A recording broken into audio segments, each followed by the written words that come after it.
All right, happy Saturday,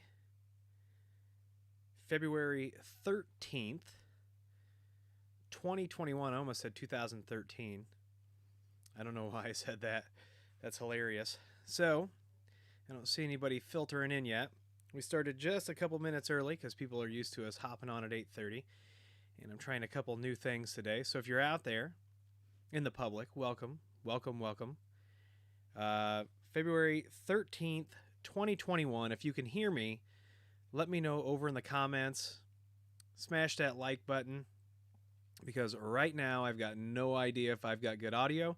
Good morning, Terry. Good morning, admin engineer. So I can see some good mornings coming in, but I don't know if anybody can hear me. Cajoling Tech says, sounds good. Cam White says, hey, mate.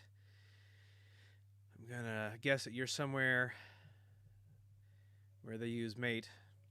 I guess people use it occasionally here in the States, but. All right, good morning, Gibby. Yeah, it's really cold here, too. I think it's like, I don't know, it's definitely single digits, which is not as cold as it gets other places, but we've been on a pretty good tear. I think we got about 6-8 inches of snow outside. It's supposed to snow for the next 3 days. It's 2 degrees outside Fahrenheit, negative 17 degrees Celsius. February 13th, 2021. All right, so Jerry Scroggin says his audio is a little light. Jerry, can you check your audio settings? Because I am doing something a little bit different this morning, so if it is my audio, I do need to know. But I also can't turn this up too hot. I'll show you what I'm doing here in a minute. You'll notice that there's a microphone right here. So this one is not the Rode mic. So my Rode mic is over here, just out of view. This is actually the Zoom mic. That Zoom has a set, and so in 2021 my plan is wherever I travel, the things I go, I've put together this portable podcasting set that includes like my Osmo Action so we can get video, and we'll talk about this whole setup, but this is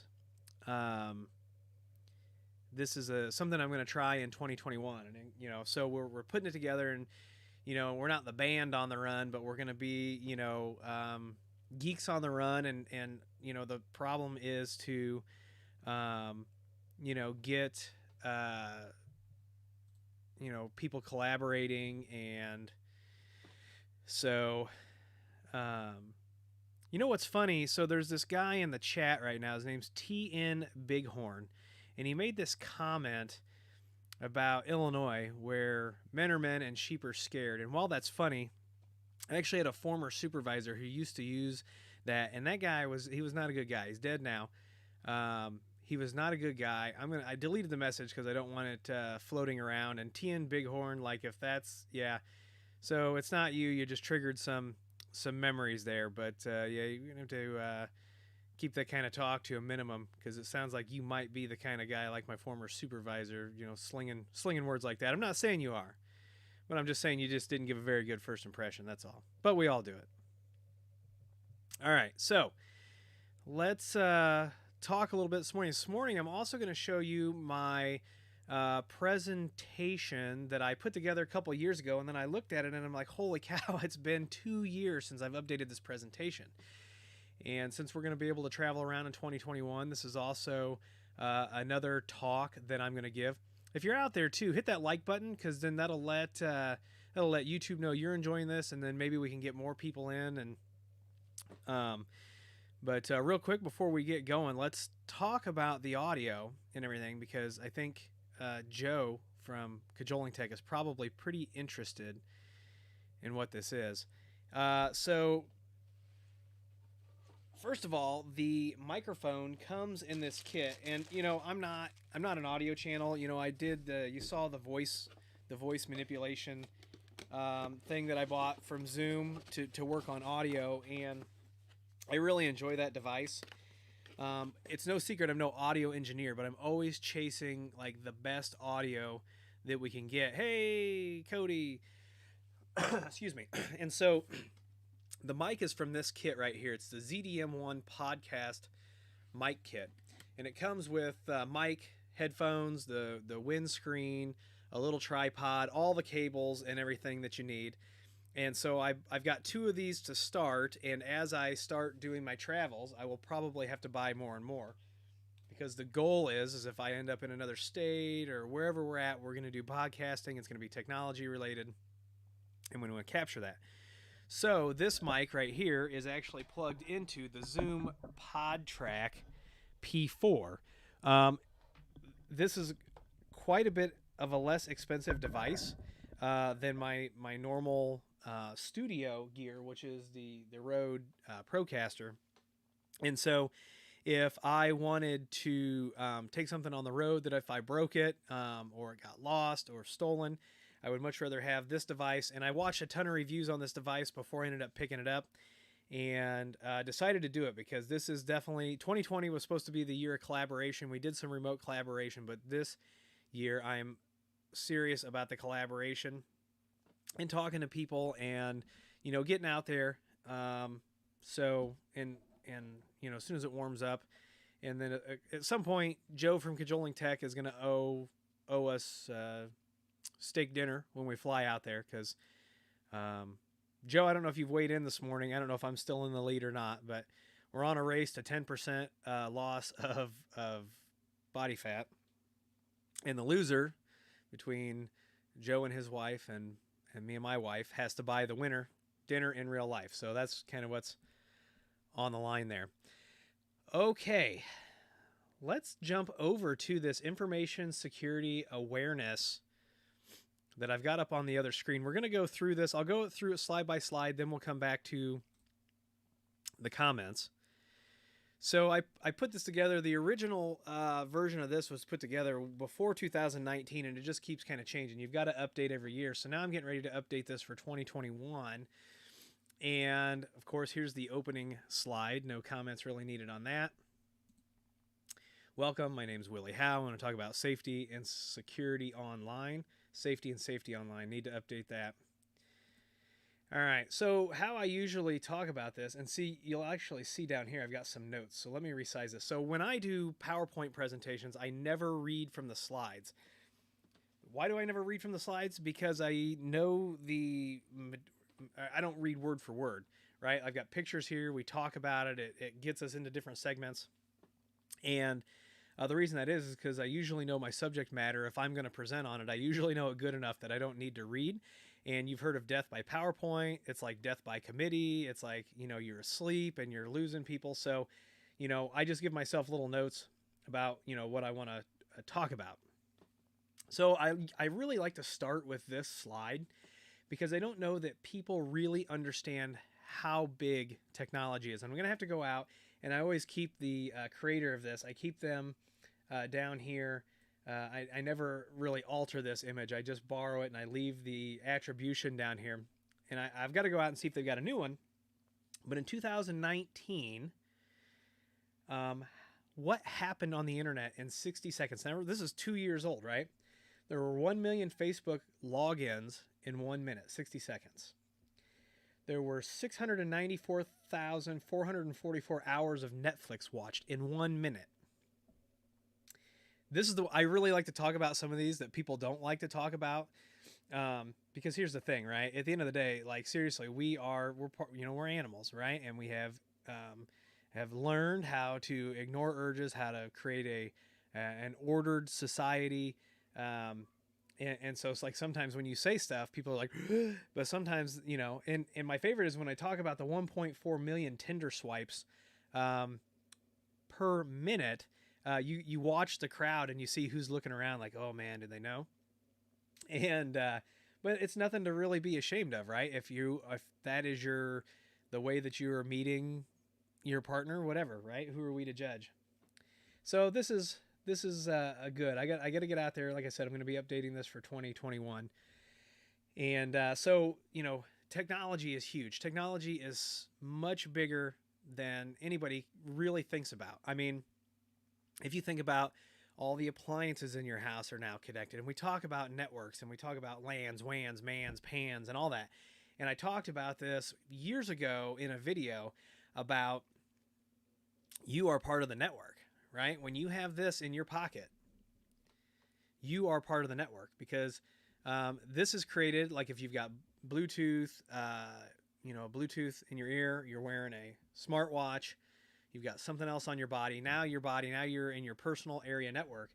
This links you out to the internet, right? Or it could link you to Wi-Fi for a local area network. I mean, everything is being globally connected. And there's this meme that I saw, and there's a famous comedian. I'm gonna have to see if I can find it because I think I'm gonna stick it in here as long as I'm not gonna get in trouble. But he says, there's probably some poor fool by a waterfall in some country that doesn't have a smartphone, that doesn't understand how upset and depressed he's supposed to be right now, right? So, that it's said kind of tongue in cheek, but there might be some truth to that. So the internet is huge, and IT is huge, and there are specialties of IT, and security is only going to continue to get bigger and bigger and bigger, because there are still segments of IT, these new segments, and they're not even new segments, like building access control. It's really still the wild, wild west. So let me hop over to the comments here real quick and see what everybody's saying. Hey, Quick Tech. Unky Joe is here. Let's see. All right, no questions so far. Hey, Doug. All right, so back to the slideshow. So then, I like to talk a little bit about, some of the most outward-facing things about security is that, once you have reputation damage and once you have brand damage, it's serious. And PCI Pal, they are a European PCI security think tank company, had this quote that says 83% of consumers will stop spending with a company for an average of 8 months following a security breach. So imagine if you're a small restaurant, small mom and pop restaurant, and you're not following the rules, and all of a sudden you have this big security breach. And yeah, so with PCI, chip and pin, all these things, like when you go to a restaurant, like the wait staff are not supposed to be handling your credit card, right? And if they don't have chip and pin readers, they're supposed to, because when we get into this, we're talking about liability shift, right? And so Visa and MasterCard and American Express, they're losing so much money every year to fraud. In the rules, they figured out how to make it so that they're not on the hook for it. And then they've created liability shift through the compliance.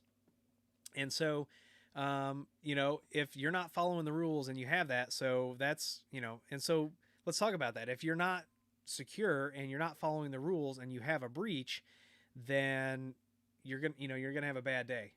8 months could, as we've as witnessed over the last 8 months, if you don't have steady customers, small business, it destroys you.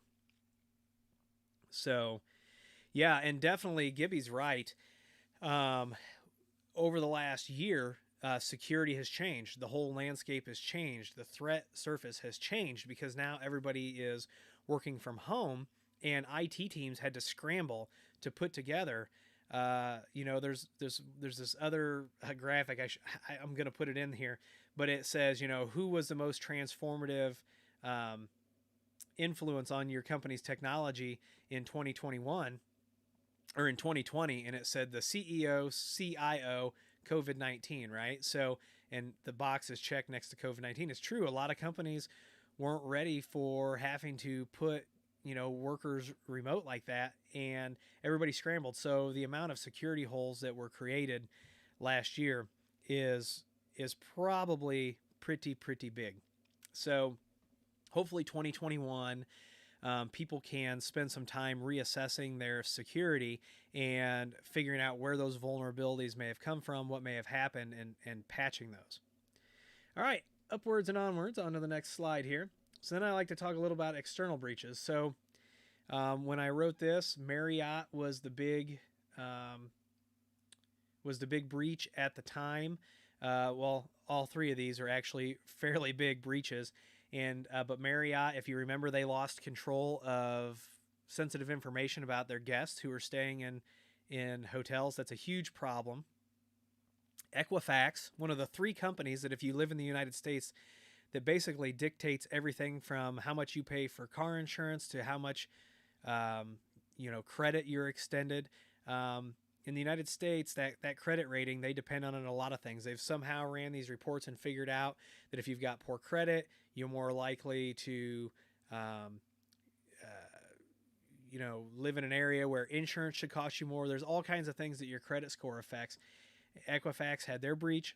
Of course, the Capital One breach had happened, and so we talk about that as well. Now, I am not going to show you the security cameras, but I do show this when I do the training. And if you're watching this, go ahead and take note of that URL, because you should probably check this out and understand that it exists. And we always hear the horror stories about baby monitors and stuff like that. People who are Adam. I'm actually getting to the solar winds thing. This will get updated to talk about that. But security cameras, if they're not configured correctly, especially people are just throwing up Ring doorbells, they're throwing up all these cheap Sam's Club and Costco and Walmart and Target and all these places that just have these cheap cameras. They buy them and they throw them up because they are, their objective is to have security cameras that are watching their property, the inside of their house or whatever. And, sometimes security is the last thing on people's minds. And so passwords don't get changed. And a lot of these things have the same password, same security certificates. There's a lot of problems with a lot of these devices. So please take note of that URL. And people can submit cameras there themselves, or they also submit cameras that they find by scanning the internet, right? So if you go out to that website, you can even look by state. You can search by city. And the last time I showed this in public, we showed two sets of cameras. One was a jewelry store in northern Illinois that somehow their security cameras ended up live on the internet. So we saw that, we looked at it, we saw it, and we're like, this is not good. Don't watch that. And then another one's, these people have a camera in their backyard right at their kid's playset, and it's open to the internet. And that is a huge problem. So a super huge problem, but they're out there. So if you're into security research and things like that, and you need to talk to people about why it's important to secure their cameras, go check that out. The other thing we talked about when I did this last update was medical devices. And you'll see in my notes down here that if people asked, I wanted to be able to say, what pacemakers and brain implants were able to be updated, have software updates done without authentication, which is a huge problem. The company was Medtronics that made the pacemakers, and the brain implants were for Parkinson's patients, and it was that was a kind of a joint thing with Oxford Functional Neurosurgery Group and Kaspersky. So, it's scary, right? If you've got one of these implants and it's got RFID or it's got, what do they call it? It's this technology. You can walk up to a printer now with your phone, and I don't know why the acronym is escaping me at the moment. But that's scary. So the thing is, I got to update this because we knew that medical was going to be targeted. This has been forecasted. We've been talking about it. We knew medical was going to be next in line. I had no idea. I had no clue that an entire hospital would be ransomed, or that an entire hospital chain would be ransomed. I mean, I knew it was a possibility, but to see it in the news, that really kind of opens your eyes to how big of a problem some of these things are. I mean, everything from unattended devices to, the layers and the way that this is designed. It's such a problem, and it's not just one link in the chain that's an issue. There's all kinds of issues. And we'll get to that. And then, of course, if you watch the DEF CON video from a couple years ago, all police body cameras at the time had a security flaw where the SSID on the body cam couldn't be changed. The password for the SSID couldn't be changed. So police departments around the country were just not broadcasting the SSID. Or what it was.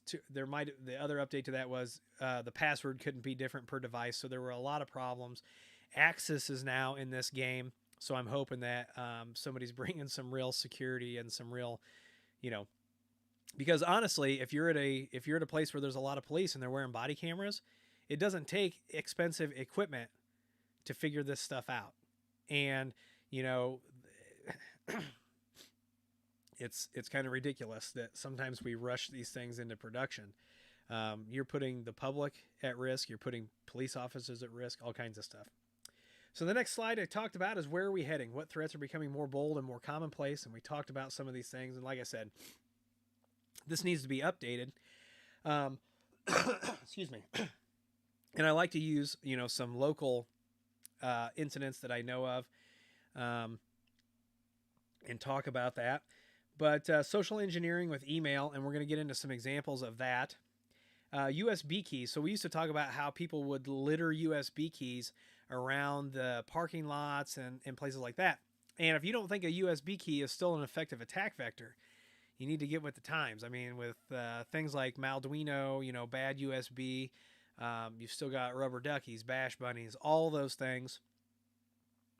Sammy Camcar and the poison tap. I mean, all of these things are still very real threats, and used in the wrong hands. I like to use them for education, but used in the wrong hands can create huge amounts of problems. And what's going to happen now is if I'm going to test somebody, I'm not going to drop a USB key in the hallway. I might if there's a lot of people, but more than likely what I'm going to do is I'm going to spend about 2 minutes doing recon. 2 minutes. I'm going to find out who your CEO is, who your CFO is, who your CTO is. I'm going to look them up on the internet. I'm going to read a little bit about them. And then I am actually going to prepare the payload on the USB, and I'm going to put it in a really nice envelope that looks really official, and I'm going to mail it directly to them and get it on their desk. And then, depending on how you dress it up, they're probably going to stick it in their machine.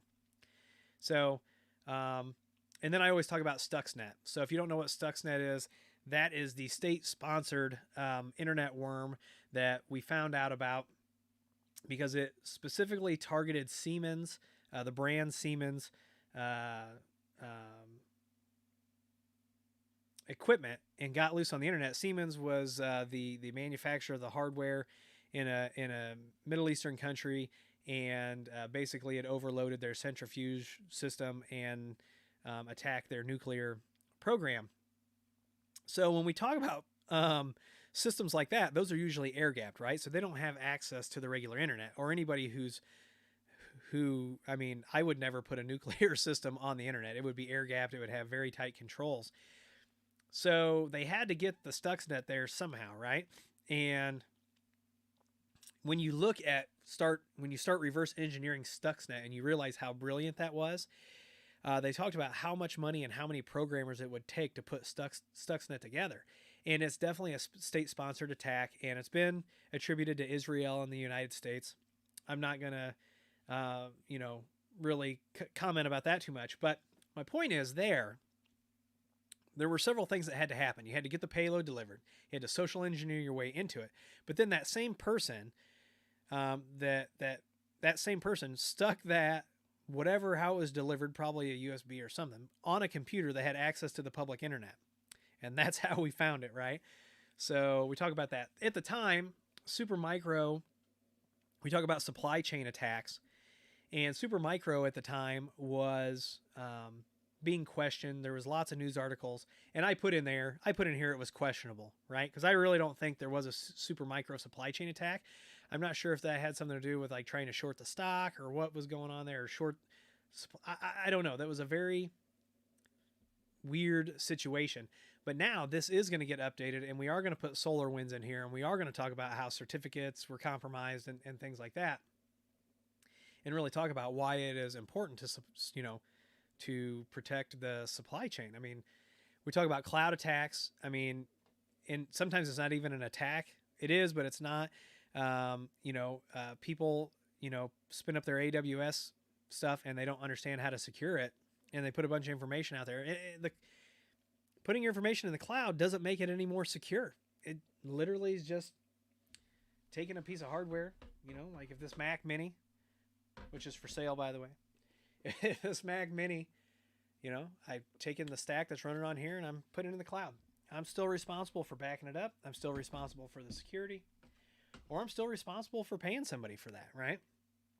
So, and then we talk about internal employee attacks. So when this is basically people stealing information. Back in 2018 in the midterm elections in the United States, we saw a real uptick of this. There was somebody out there paying municipal employees.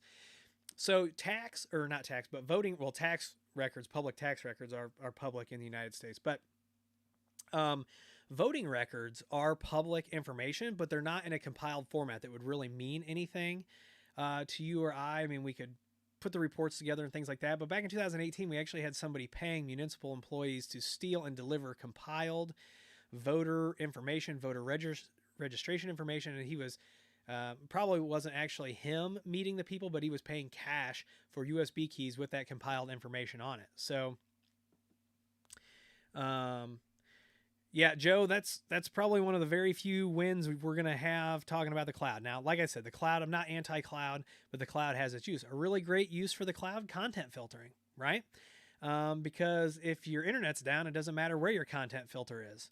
And, at the end of 5 years, I don't have to buy a new box and things like that. So, yeah, the cloud has very appropriate uses. I just don't think that if you are hosting private information that it should be out there. And another thing is a lot of companies lie, bold-faced lie about having security problems, about having security breaches and all this just to get more money in the door. I can actually prove this. It's not just a statement that I'm putting out there. And then a lot of times, the people who are selling you the service don't actually understand the security that's behind it. They don't understand any of that. So we ask a lot of questions, and when a company, first of all, can't answer, something as simple as, are you encrypting the data at rest and in transit? When they can't answer that, then they're like automatically disqualified. And those companies do exist. They have shady apps, but people use them, and they're they're putting their information at risk. All right, so excuse me.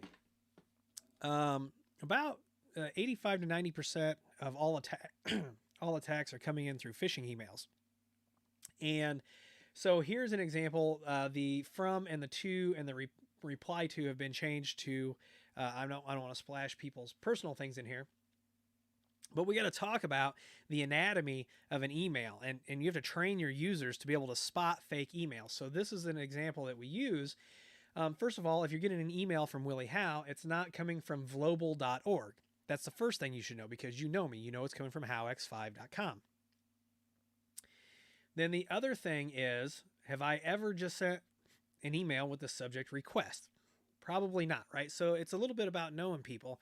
But what this email does is it tries to make it look like Willie Howe's in a hurry and he needs you to do something. I've actually engaged with these emails and emailed back and forth to get the whole string, and it gets quite comical. But this email came in: are you available to run a task for me, comma, no space. That's horrible. Let me know if you're unoccupied. All right, so porta potties are occupied. People's minds can be occupied. Your hands can be occupied, but I would never ask you if you're unoccupied. Like if I'm going to say like, hey, can you do something for me? We say, hey, are you busy? You got a few minutes? Can we talk about this? That's how I'm going to talk about it. This doesn't sound like me. That very first sentence doesn't sound like me. Then when I write PS, it comes after my name, right? So if you've ever seen a PS from me, and how many times have you ever got an email from me and it's signed like this, like thanks Willie? But this says, PS, I'm busy at the moment and can't talk, but we'll look out for your reply. This doesn't sound anything like me, right? So we have to teach users how to be detectives a little bit. And when you notice that something's not right, you got to scrutinize it. On to the next one. And I love, excuse me. Sorry about that. First of all, Troy Hunt is a good dude from Australia. I'm not much on his Unify instruction videos, just because he left some things out. Anyway, but he is a Microsoft MVP. He is a security researcher, and he owns Have I Been Pwned. And if you haven't checked out Have I Been Pwned, go check it out. You can put your email addresses in there. And if your email addresses have been caught up in a data breach, it will tell you. You can also sign up to get notifications. It's a great product. And he recently open sourced Have I Been Pwned, and the code that runs it. So it's pretty cool. But anytime I can talk about sextortion, I love to talk about it. This is another real email that came through, and it talks about how this person uses malware to watch you doing things behind computers. So they know a little bit about psychology. Let's talk about how we, um, here's the thing, like we all have desires, we all have wants, and we all have needs. And sometimes those needs are met online, right? And then sometimes people feel guilty about it. Should they? I don't know. I'm not here to judge anybody. I'm here to tell you that attackers are taking advantage of that. And it was so funny because I was actually talking about this yesterday with somebody, and then another one actually came through. So it's like, I don't know if there's like, is there a hacking app out there like the Amazon app now that listens to me and then starts like direct targeting? Anyway, um, but they talk about how you can't change your password and how about how I've recorded you doing bad things behind the computer. And if you don't want me to release this video of you doing these things, you're gonna send me some Bitcoin. And man, if they could get people to send Bitcoin today, they would have it loaded. Now, this Bitcoin wallet at the time had like $15,000. People were, when these first started coming out, they were falling for it. And then we started educating them and let them know that, that this threat is not real. The other thing is you should have some sort of documentation if you're, doing IT for a business that says, unless the owner says you can watch pornography on the company computer, that's a no-no because that causes all kinds of issues. But if you want to watch porn on your home computer, that's one thing. And what you do outside of company time, that's totally on you. We're not here to judge. We're here to protect the company assets. And so we tell people, we trained people on this. And then in France, there was actually a piece of software that got released and then one of these came true. But for the most part, these are null and void. Once again, the language is no good. It's written. It's very shady. The language is very shady on this. So you have to scrutinize it. And if people don't know, they should be asking. We should never, ever discourage people from asking us questions. If they can't tell the difference, and I got to tell you, I've seen some phishing emails that took me way longer. I mean, I had to really scrutinize these things. And so it does happen. There was a security researcher on Twitter that, responded to this and said, so what are you going to do? Watch me masturbate and cry, which I thought was just brilliant. It's like shoving it back, and, I'm not telling you to be ashamed of the things you do. Like I said, I'm not here to judge you. I'm here to tell you that, probably 99.9% of the time that this sextortion email is garbage. Consult your local security professional if you have questions. All right, here's another one. Where if you have folks in HR who are hiring people, you should probably have a process in place for getting those types of things, getting resumes and things like that into the system. But, we still see this where people are sending Word docs, Excel docs, all kinds of things like this. And you can see where it says the password is 1234. That's because they protect the document so that antivirus and stuff can't get into it. And then it's got macros in it. And then by the time you open it, and then you're like, oh, this resume, I need to view it. And you click enable macros, then you're smoked, right? So you have to make sure that you're educating people. All right, so how do we respond to these? And real quick before we go on and we talk about this, I'm going to go to the comments real quick. So Justin Kinsey says, nope, not at Willie Howe. Oh, yeah. Bob Carpenter says that he remembers people doing this where you would take a Windows XP machine with no firewall or anything and plug it in the internet and it would get compromised in like 2 minutes. So, yeah. What else? Do I use a NAS for file server? Sure do. Use Synology and QNAP. Let's see. Cajoling Tech says, I have a good phishing example for you sometime that cost $45,000. Fake invoice sent to the person who pays the invoice.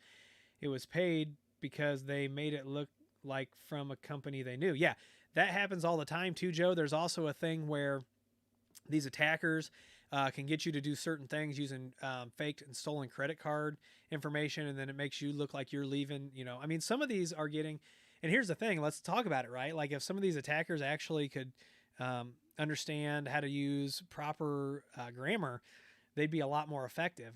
And so Tim and I have always talked and said, look, if we weren't the good guys, like you could make a pile of cash, but we are the good guys, and that's what we're committed to. Um, so yeah, and Joe actually says cover your camera. So there's actually a product out there. Let me see if I can find it real quick. Somebody came up with a laptop camera cover. It's a little slidey thing, and for some reason I want to say that I saw it on. I want to say that I saw it on Kickstarter first, but yeah, you can get these little things, and they're super duper cheap. You get 3 of them for $6, and they go over top of your camera, and then they slide over, and you can slide it, left or right. Yeah, Unky Joe says I have no shame, so good luck. I'm doing bad things right now. Do you want me to get on top of the mic, and go boo? Anyway, so these are a good idea. Even IT pros that I know and I work with on a daily basis have taken sticky notes and they've covered their cameras. And like my camera, I don't cover it. It could be compromised. Somebody could be watching me right now, whatever. But all right. So how do we respond? If you've seen a video that I did a few years ago, I talk about defense in depth, and I like to call it the security jawbreaker. So when we design our security, and I should probably do like an updated video on the dry erase board, we design it in layers. We have to use firewalls, antivirus, zone-based networking, spam filters, content filters, and all of these things together along, and that's just the tools, right? So another layer of this is our policy, and it is going to be, hold on just a second here.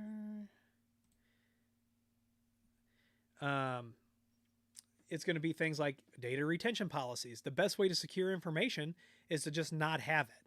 And if you can refute that, let's have a good conversation about it. But if you don't have data, it can't be stolen, can't be compromised, right? So if you don't need it, why are you keeping it? Why are you keeping data past a retention date that you're legally required to keep it? So let's talk about that.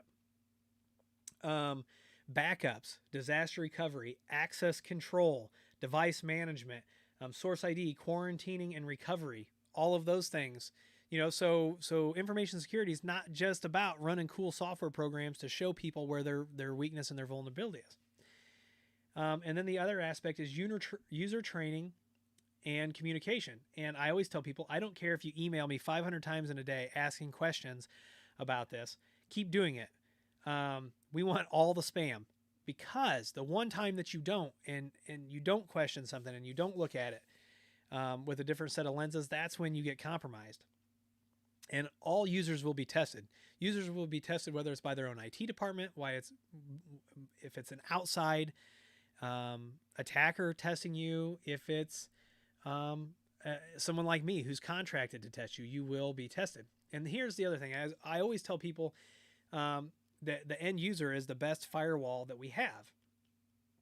And so you need to treat users with dignity. You need to treat them like human beings. You need to treat them like people, because they have value to the company. That's why they're there.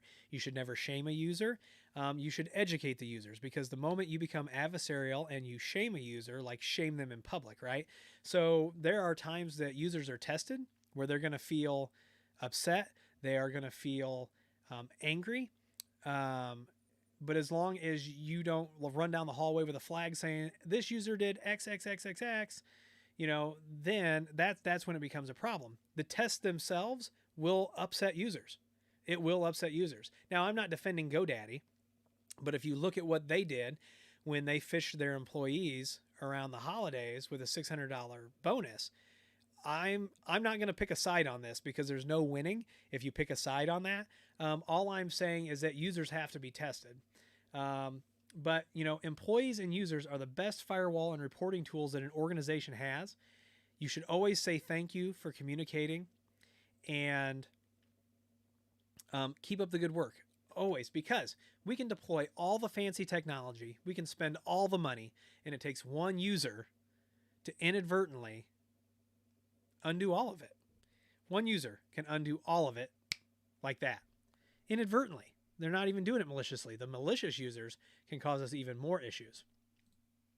So, some tips and tricks. Settle down, Unky Joe. Some tips and tricks to keep you running smoothly. Always wear proper ID when you're at work or consulting. So if your work has issued you an ID badge, always make sure you're wearing that ID badge. If you're a consultant and you're in, make sure that you've either got your visitor badge that's proper or that you've got a badge identifying you as a consultant. If you see something, report it. There's another saying that goes with that, but apparently it's copywritten, so we just don't use it. But if you see something that's suspicious, report it to someone. Make sure you know who is in your area, why they're there. Are they guests that are signed in properly? Like guests coming to your building, you should have some sort of a mechanism that makes them sign in so that you know who's there. Not only for security, but if there's an incident, if there's a fire, whatever, you should know who's in your area because you have to be accountable for those people. And always make sure that people are legit. Like if a guy shows up to repair your elevator, and the reason I use elevator repair people, not to pick on them, but I can go on eBay right now and I can buy an entire set of elevator keys. I can also go buy an entire set of keys for heavy equipment because companies like Caterpillar key all of their equipment the same, right? So, and maybe you didn't know that and now you do. Oops, cat's out of the bag. It's not really, but because it's out there. But I mean, you can very easily source these kinds of things. So people who want to hurt you, people who want to take advantage of you, they're going to figure out ways to do it. And you can go buy master keys for all brands of elevators right now on eBay. And so if a dude shows up to work on your elevator and you didn't, in the company, you didn't call for that, or it's not a scheduled maintenance, like you need to question, why is the elevator guy here? Just like, like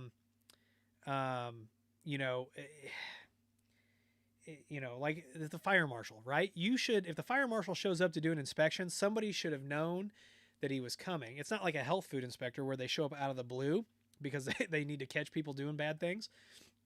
But, we got to have a conversation about this. If the fire inspector shows, look at for his badge. Don't just let him in, but be nice about it, right? More bold people will show up with 3-letter agency badges, and you should always at least question that at first. All right. Don't share your passwords and don't play social media games that help you give up information. So we've all seen the games on social media. Where'd you grow up? What's your mom's name? What's your dog's name? What street did you live on? Holy cow. Didn't I just read to you like the top 4 questions your bank asked you when you filled out your security questions? Do not participate in social media games that release information that can be used against you. And I see people, friends, my Facebook friends do this all the time. And you know what I do? I keep scrolling. And if it's crazy enough, I'll send a direct message like, hey, you got to be careful what kind of information you put out there. You could go through your social media feeds right now and build enough information about people to probably guess their passwords and stuff, or at least get enough information where you could, I once saw this guy, he doesn't work for this audit firm anymore. And I'm really not scared of any human being, so to speak, physically, but things that people know how to do. And this guy actually gave a talk. I went and watched him talk. He's a security expert, former military, did huge audits for big colleges, stuff like that. And he talked about, and he walked us through it step by step, how he could rob your mailbox at the end of your driveway with a single piece of mail and end up with a driver's license with his picture and your information on it. And I still respect him. He now is the head of security for a local insurance company. He's worth every penny that they're paying him and probably more. But the people are out there, and if they're not using their powers for good, watch out for tailgating if you're walking into sensitive areas. And sensitive areas should be locked and secured properly. We should always be locking and securing areas properly. If you didn't hear about what happened down in Florida, I know all the good stories always start with Florida man, right? But if you didn't see what happened down in Florida, there was a computer system at a water treatment plant running Windows 7, problem number 1, running an older version of TeamViewer, problem number 2, and the machine doesn't lock, problem number 3. And the saving grace of this entire story is that there was an attendant watching the water system. And so when the attacker broke in and told the system to put 100 times the normal amount of lye, and if you've ever read any kind of crime books, watched any kind, lye will dissolve a body. It'll even dissolve bones, teeth, the whole bit. Lye will dissolve a body. And this attacker bumped the system to put 100 times the amount of normal lye into the water system. Had a human not caught that, we would have had a catastrophe. And so there's all kinds of problems around what just happened down there in Florida. So make sure that areas are secured the way they're supposed to be. Always random USB drives should always be treated as suspect. You should never put them in a production machine. Get a machine off the network. If you're going to go sticking random things in random places, do it safely. Get a machine that's not on the network, that's maybe running Linux, maybe a Mac. Yes, they can be compromised. Yes, a bash bunny, a rubber ducky can still execute on those systems.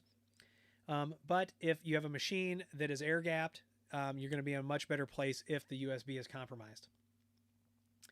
Don't keep. Okay, so look, here's the thing, right? So this is where we got to make a human connection and talk about your passwords. And I'm going to be doing a whole other video on password expiration, because that is a subject that deserves a debate all to itself. But we all know that users are keeping passwords on sticky notes. If you walk through your organization right now and you flip up keyboards and desk blotters, you're going to find passwords for whatever on sticky notes. We all know what's happening. Sometimes it's right there on the monitor. But let's not shame those users. Let's have a rational conversation, an education session about why you can't keep passwords on sticky notes where people can find them. Certainly discourage it, but we all know that the users are going to write the passwords down. So maybe corporate password managers are a thing we should be talking about, which is something else. Here's another thing. Lock your computer when you're walking away.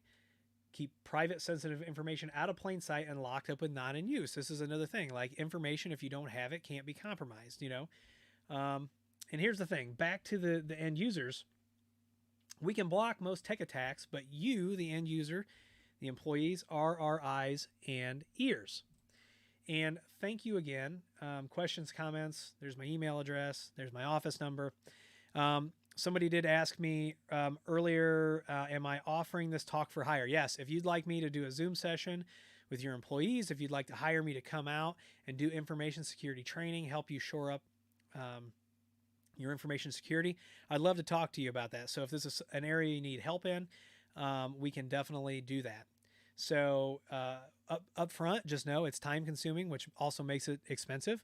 But in the end, it pays dividends. So yeah, if you or a company would like to have somebody like me come in and talk about this, I'd love to do it. We tailor the presentation, to you. So absolutely, hit me up. All right, let's see if I can get my mug to be there we go. Ooh, nice. So the other thing is when I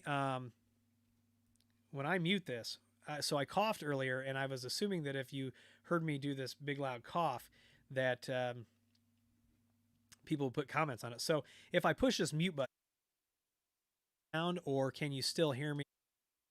Can somebody let me know in the comments if that mute button's working?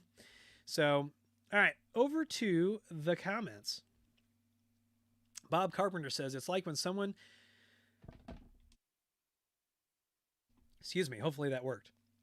When someone took a high-res picture of the TSE keys for your luggage, yeah, and that's another thing. Regular keys. We're at a point now where your fingerprints, people can replicate fingerprints from pictures, all kinds of stuff. Unky Joe says, I have a client now who wants me to move them to the cloud in 90 to 120 days. However, they have an old app that requires Server 2003 and SQL 2000. Yeah, they need to upgrade.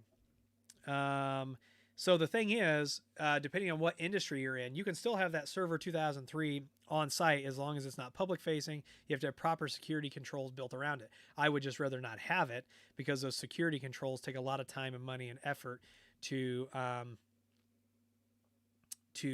make sure they're done properly.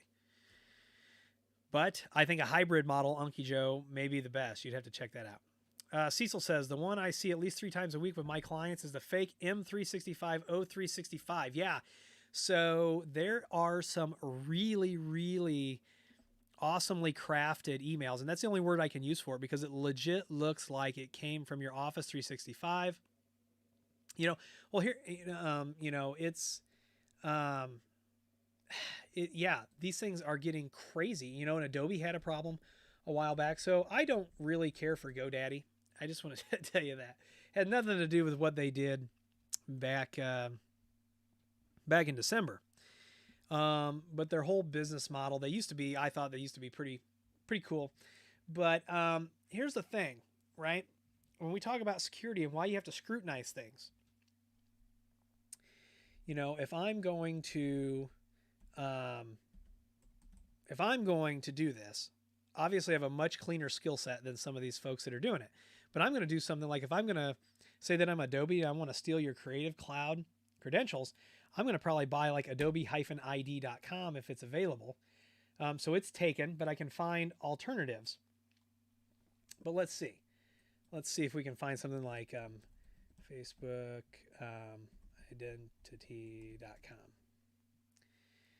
identity.com. Yeah, so I can buy Facebook-identity.com. I don't even know if I spelled identity right. Facebook login.com. Can I buy Facebook login.com? It's taken. So there are people out there buying these domains already, whether it's actually Adobe buying them or Facebook. Probably not, because Tim and I had actually talked about that Adobe ID, and somebody has since taken it. And you could do a who is and find out who exactly it was.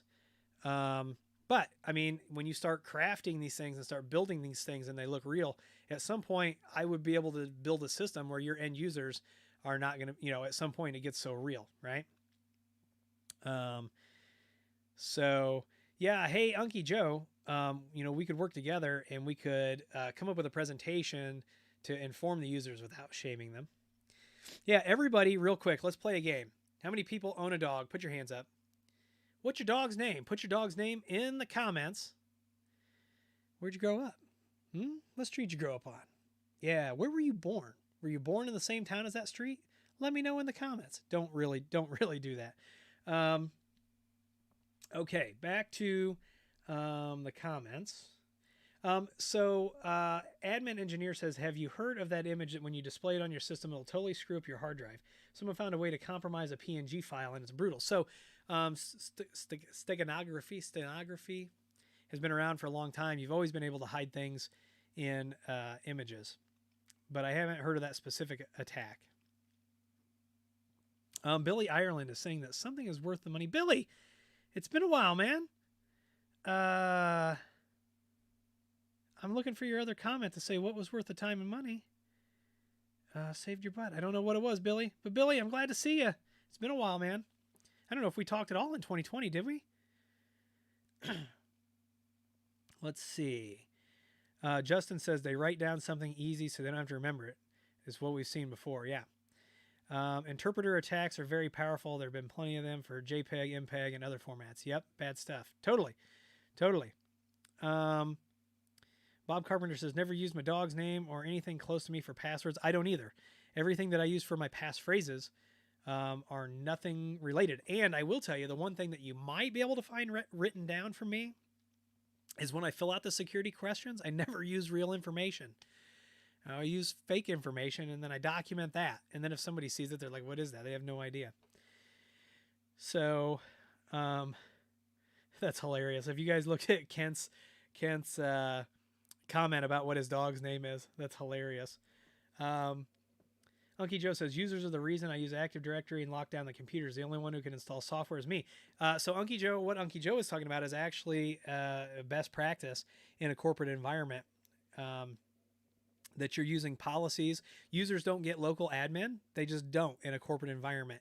And, you know, locking things down, making sure that the screen locks after 15 minutes, but still train your users to lock their screens when they walk away. So if you follow me on social media, I posted a picture of this the other day, and somebody's like, what is that? Yeah, the focus isn't working very well. This is an SFP Plus module. I bought these myself. Nobody sent these to me. And what these are is these are a micro tick, and what these are multi-gig. And so you're going to be seeing me use these soon, but these will do, you know, 10 meg, 100 meg, 1 gig, 2.5 gig, 5 gig, and 10 gig. And everything's happening inside this module. It's not dependent on the switch. The module is the one that's negotiating. So The module negotiates with whatever switch that supports it that, hey, I'm an SFP plus module, and then the module takes care of that. So we're going to be, testing that. And DJ Ware actually posted another funny thing. I'm going to show it, where he said his dog's name, and it looks like a hash. It could be like a Shaw 1 hash, maybe. Bob says his dog's name is Drop Tables. That's hilarious. So, yeah. Bob says that the model of this SFP Plus, it runs hot as heck. So we'll get into all those things, but I bought that myself, so you'll see that. Somebody asked, am I going to get Starlink? So I may get it as a backup. So right now I can't really beat my internet provider. First of all, I do contract work for my internet provider on their Florida installation, and so I actually don't pay a monthly bill right now. So I'm not looking to take on a monthly bill. However, I may end up at some point using Starlink as a backup, or there's another company that does fiber that will hopefully be coming down the road, and I may use them as a backup. But I have no plans to drop my current ISP. They do a really good job. So here's something else that's pretty interesting. I think that this Sabrent, now Sabrent did not send this to me. I bought this myself on Amazon. I'm starting to buy, some more stuff myself, like I used to in the beginning, just because then I can talk about it. And this thing has been kind of a piece of garbage. It'll negotiate at 2.5 gig, but I cannot get 2.5 gig to pass through it. So what QNAP is doing is QNAP is sending me their multi-gig adapter, their 2.5 and 5 gig adapter. And we'll do a side-by-side on this, because this thing has cost me at least 15 hours of troubleshooting. And Sabrent did not send it to me, spent my own money on this, and it doesn't seem to work. So, yeah. So as soon as I get a 2.5 gig NIC, you'll see the 2.5 gig NAS videos. But I don't want to give the QNAP NAS a bad name when it's not the fault of the NAS, when it's the Sabrent network adapter. And it is, apparently this is not a common problem, or not an uncommon problem with the Sabrent not being able to transfer at the correct speeds. And I've been working on this. Yeah, somebody said that Chris at Crosstalk did this video. I saw somebody said he was having some issues, and I've been working on this. I don't know how long he's been working on his stuff, but I've been working on this for weeks trying to get this thing to work properly. I've tore this poor NAS next to me apart. I've done different Ethernet cables. I've done different PCs. I've done different switches, and looks like that this is going to be like, is this the golden ticket that gets me a tour of the Sabrent factory? Probably not. The Sabrent probably doesn't care, and I'm probably outside of the, I don't know, maybe it's got a 1-year warranty. I'll have to hit them up, because if it doesn't work right, I did spend like $60 on this, and I want it to work right. So maybe I'll open up a warranty case with them. It's too late to definitely go back to Amazon, but I should probably open a case with Sabrent. So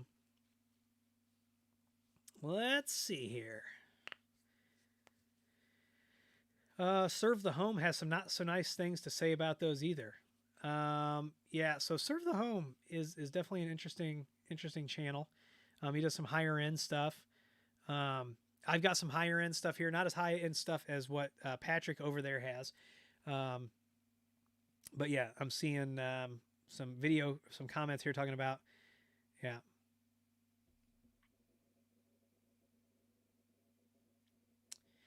David Grishko, are you talking about the Sabrent, that there are technical issues that don't allow the full speed here? Because here's what I'm talking about with this. So I like that we're having this conversation, but what I'm talking about is when I can barely get over a gig on this, or when I get a gig and a half, when I can't even get to 2 gigs consistently.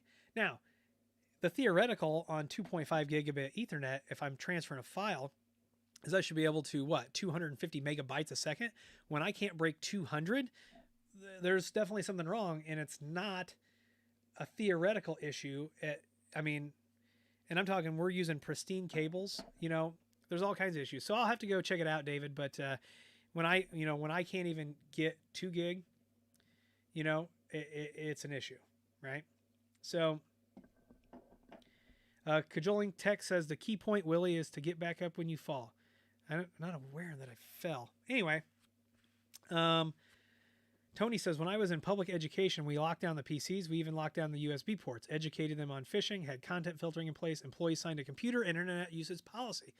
Yes, and that is another thing that we're talking about. Your employees have to be held accountable. And so when you're onboarding people, you have to have information security procedures, policies in place that let people know that if they are doing things like you can't download software, because here's the thing, like somebody may think they're downloading an innocent piece of software. Did they read the license agreement? Can you run it for free at home, but then there's a commercial license if you're running it in a business? I mean, you have to watch out for these things. That's how software audits start. Like, not only that, are you watching crazy stuff? Are you gambling? Are you doing all these things that you can't do on the company time and the company dime, right? That you should be doing at home, right? Yeah, you gotta have these. So Bob says, are you sure that the USB port you're using is negotiating at 5 and 10 gigabits? So this Sabrent only does 2.5 and 5. And yes, the physical layer shows 2.5 and 5 gig, and I cannot get the speeds out of it. So we'll see what happens. Ooh, somebody is pinging me on the super secret Signal messenger. LMAO. Oh, yeah. LMAO. What's the LMAO stand for? You kids and all your internet talk. I don't even know what that means. So many acronyms. I hear that a lot too. I'm just messing with you. I know what it means. Yeah, the weather is a little crazy. So, yeah, but the thing is, what Tony was talking about, what I'm talking about with Unky Joe, if you're administering computers in a corporate environment, it's not a free-for-all. Software costs money, hardware costs money. These are company assets. We protect them as company assets. I mean, yeah, I just don't get it. But I'll definitely check out the Serve the Home stuff for sure. So I think I'm going to wrap it for today. I hope everybody is safe. I hope everybody's having a good time. I hope everybody's looking forward to a 2021. If you need somebody to talk to your users about information awareness, security awareness, I'd be more than happy to help you with that. If you want to support the channel by using all of our affiliate links, they are down below. If you need IT consulting, check out willyhow.com. I want to thank all of you for being here. And as always, I'll see you in the next video. And feel free to reach out. Feel free, all those things. I do appreciate each and every one of you. So also the timing on this stream, we're going to be cutting it here in just a second, but with the new setup, I'm working on that timing. So I will talk to you all soon. Thanks for being here. Make sure you hit that like button. Everybody have a great Saturday. Be safe. Have a great, if you celebrate Valentine's Day tomorrow, have a great Valentine's Day with whoever you're celebrating it with. And we'll see you in the next video.